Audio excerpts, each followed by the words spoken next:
اوعى تنسى ام العيال وانت نازل، هي اللي شايلاك وهي اللي صيناك وهي اللي بتربي لك عيالك. اوعى تنساها بهديه، ما تروحش تجيب لها ازازه برفان ويبقى انت كده عملت الواجب. لا، ده ازازه البرفان دي تعتبر ليك، ما هي بتحطها لك، ولا تروح تضحك عليها بحته عبايه. لا يعني قيمها كده، حته ذهبيه في ايديها، ويشه، خاتم، ده اقل حاجه، اقل حاجه تفرحها وتبسطها. يعني الموضوع ده بجد اوعى يفلت منك. هي ممكن يفلت منك وبيفلت من ناس كتير، وهي بتعديها علشان طبعا عيالها وعلشان بيتها. الحاجة دي مهمة قوي، اكبر بخاطرها.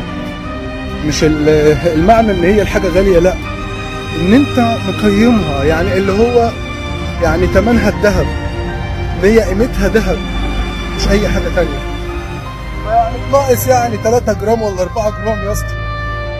روق على ام العيال، يكفي اللي هي فيه. كان الله في عونها. السلام عليكم. ايوه، هو ده بقى الكلام الصح المظبوط، يعني وشاهد شاهد من اهل. الله ينور عليك بجد، يعني يا ريت كل الرجاله تسمع كلامك وينفذوا كلامك كمان.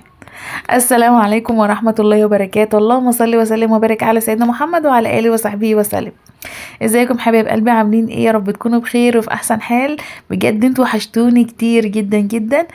آه ان شاء الله، ان شاء الله، ان شاء الله، يعني الفيديوهات الجاية بإذن الله هبتدي أصور معاكم فيديوهات حلوة جدا جدا جدا لتجهيزات رمضان وتنظيفات وحاجات حلوة كتيرة جدا. فانتظروا بقى مني أحلى فيديوهات. النهاردة هوريكم بس شوية تفاصيل كده أنا عاملاها في البيت، إن شاء الله تنفعكم. أهم حاجة لايكاتكم الحلوة على الفيديو، اشتراك في القناة، فعل الجرس على كلمة الكل، ودعموني علشان خاطر أستمر معاكم. تمام؟ بصوا بقى الجمال، الحوض العسل ده انا رحت اخترته بنفسي، يعني اشتريته وجبته بنفسي. تمام، ما طلبتوش، يعني مش جالي حد جابولي، لا انا رحت جبته بنفسي، اخترته. تمام، مع الرخامة بقى السوداء وجبت كمان مراية للحمام. كل الكلام ده اخترته بنفسي. اهم حاجة لما تعملوا رخامة للحوض ايا كان مطبخي ده شياكة، لازم تعملي له حرف، لازم الرخامه بتاعه الحوض تعملي لها حرف، ويا ريت يبقى بالشكل ده كده عشان تستغلي كل المساحه الرخامه من جوه ويظبط معاكي الشكل برضو. تمام، كنت مظبطه بقى المطبخ ومنضفاه كله زي الفل، بس لما جت ركبه الرخامه شايفين بقى كل الرماد والبهدله دي النتيجه بتاعتها. وكمان عملت هنا حته في الحمام مربعه كده عشان خاطر اعمل فيها حوض يبقى ساقط لتحت. تمام، كان عندي برضو اختيارات كتير، ممكن كنت اختار حوض يبقى مرتفع عن الرخام، بس انا فضلت ده يعني اكتر عشان يبقى عملي. خلاص بقى الرخامه ركبت، بقت تمام. رخامه المطبخ ورخامه الحمام ما عادش غير تقفيل السباكه بقى، اللي هي القعده والحوض و... والسباكه كلها عامه، الحنفيات والدش وكل الكلام ده، وكده يبقى زي الفل. كده يبقى البيت خلاص ما عادش فيه غير اخر خطوه بس. احنا خلاص عملنا الجبس كله، عملنا في الصالة وفي الغرفتين، غرفة النوم والأطفال. ودي المراية اللي أنا اخترتها في الحمام. شايفين شكلها جميلة جدا وبسيطة على قد سعرها، يعني كان في اختيارات تانية وفي حاجات شياكة، يعني جد كان في بالي حاجات كده مميزة قوي قوي قوي، بس لقيت أسعارها بقى معدية 1000 وكده. فقلت بقى خلاص، يعني بصوا هي في النهاية هي قطعة ديكور في الحمام، ف مش مستاهله ان انا يعني ازود قوي في سعرها كده. تمام، فاخترت الشكل ده. يعني هي كانت عامله 850، وبرده يعني مش رخيصه. 850 دي اصلا مش حاجه رخيصه.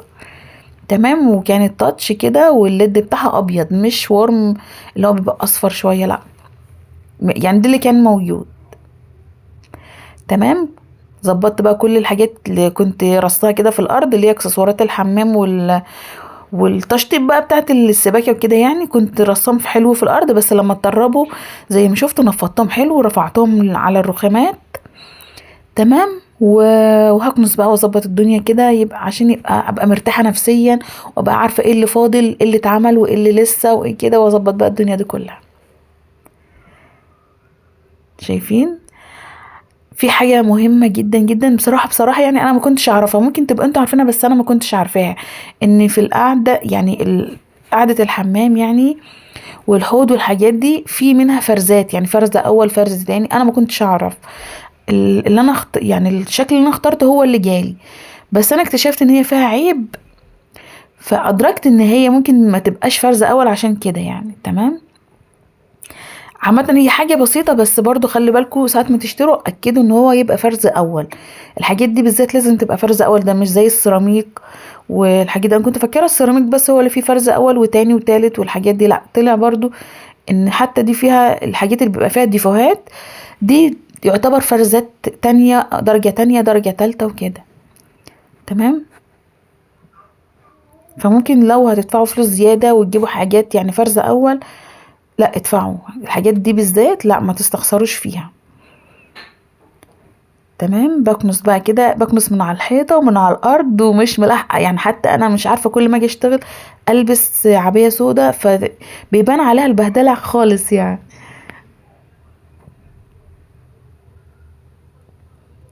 اللي مش عندي بقى على الفيسبوك يروح يتابعنا على الفيسبوك.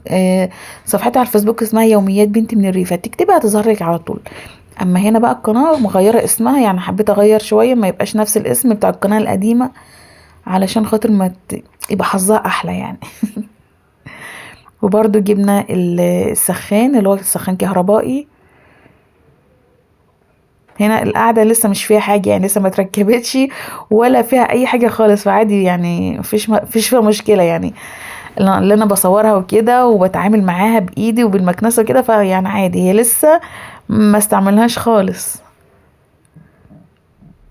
شايفين ايه رايكم بقى في شكل السيراميك وسيراميك المطبخ؟ برضو عايزه رايكم. اي نعم هي اتركبت وانا يعني انا شفتها وكل حاجه، بس برضو رايكم يهمني لان انا مختاره كل تفصيله فيها. توزيعة الالوان بتاعتها، التشجيره فين واستاده فين، وحتى شكل السيراميك انا اللي مختاراه، سواء حمام سواء مطبخ. حتى في تقسيمة توزيعات درجة الألوان في المطبخ أنا اللي مختارة الغامق فين والفاتح فين والشريط اللي هو الفضي ده اللي هو قطعة السيراميك كده يعني فضي برضو بتتحط فين وكل الكلام ده. عايزة أقول لكم لو عايزين نعمل لكم فيديوهات، لو عايزين نعمل لكم فيديو على الحاجات اللي أنا عملتها وندمت عليها، أو حتى يعني حسيت إن هي ممكن تبقى ملهاش لازمة كان توفر معايا، وفي حاجات لا كان لازم تتعمل، قولوا لي يعني هعملكوا فيديو بكل الحاجات اللي انا مريت بيها من يعني مميزات، حاجات طلعت لا حلوة ومفيدة وطلعت صح في مكانها، وفي حاجات لا طلعت اي كلام وما استفدتش منها بحاجة، بالعكس التكلفة على الفاضي والحاجات دي كلها. خلاص بقى ظبطت الدنيا وفرق بقى رهيب يعني مش عايزة اقول لكم. شايفين هنا الرخامة لسه مزيتة عليها زيت كده مكان التركيب، انا مش هنضفها دلوقتي، هسيبها تشرب كل الزيت اللي اتحط عليها وتبقى زي الفل كده وبس. اشوفكم على الخير، مع السلامة.